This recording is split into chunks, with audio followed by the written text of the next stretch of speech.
Good morning, everybody. What a wonderful morning it is. It's time for Morning Manna. I want to share the manna with you on this morning. What an excellent morning it is. And this morning, I want to talk about unity in the community. Unity in the community. Put it in the chat area so others can get it. And welcome to Morning Manna. If it's your first, second, or third time joining us this morning, please let us know so we can know who you are and where you are watching from. The Manna fam, who gets together 8 o'clock Central Standard Time every weekday morning. We just want to welcome you to the family. We want to make you feel welcome. We want to shout you out and thank you for being a part. Now, I'm going to give you the text, the talk, and the takeaway in about 5 minutes or less. What are you going to do? You're going to put the revelation that you get in the chat area. If it's your first, second, or third time, like I said, joining us, then let us know who you are, where you are. We want to shout you out. And then we need you to do something. If it blesses you, if the manna blesses you, then bless somebody else. Don't keep it to yourself.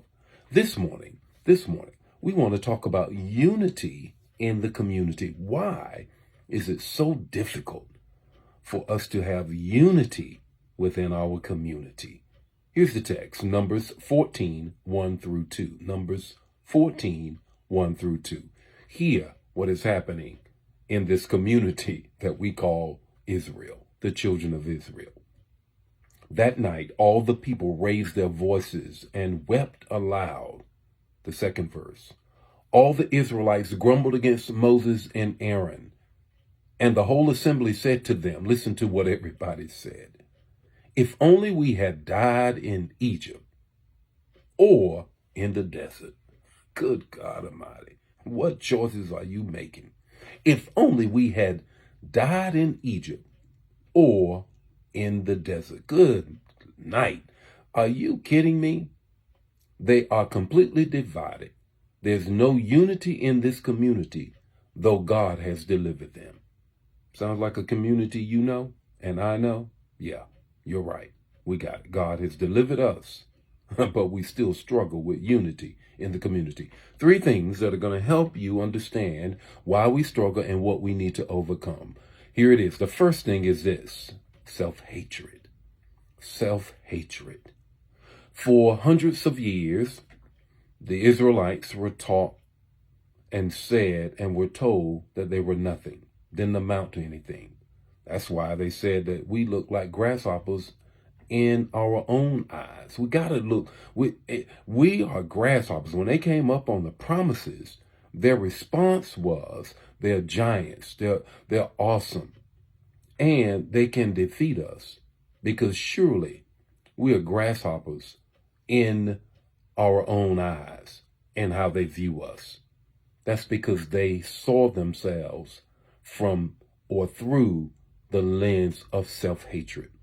You see that today. You see that today.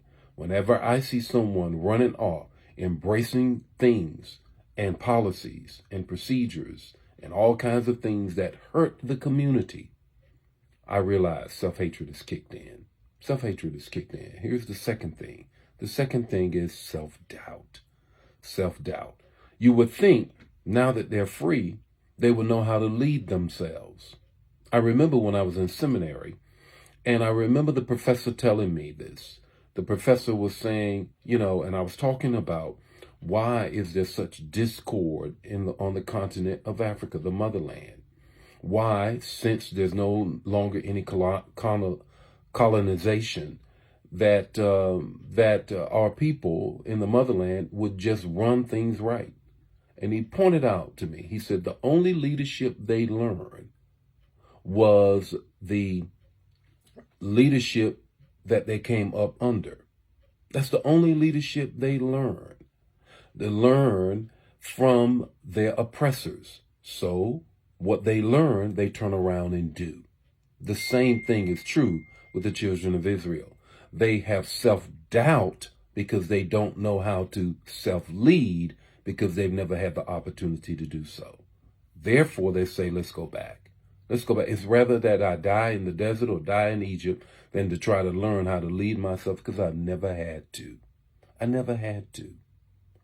Here's the third thing. The third thing is selfish. Selfish. They said, you know what? I want to go back to those onions and cucumbers and leeks. It was so much better there because I want to take care of myself. When you've never been able to unite to be a community, you think of yourself. You think of yourself.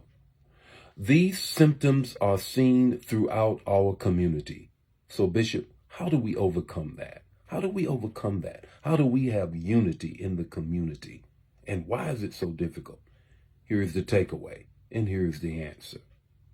Unity in the community starts when we unite around the vision that God has for the community. The vision that God has for the community. The Lord be with you today. His face shine upon you, give you peace. If this bless you, bless somebody else. Share it. Don't keep it to yourself. I'll see you tomorrow morning with more Morning Manna. God bless you. Bye now.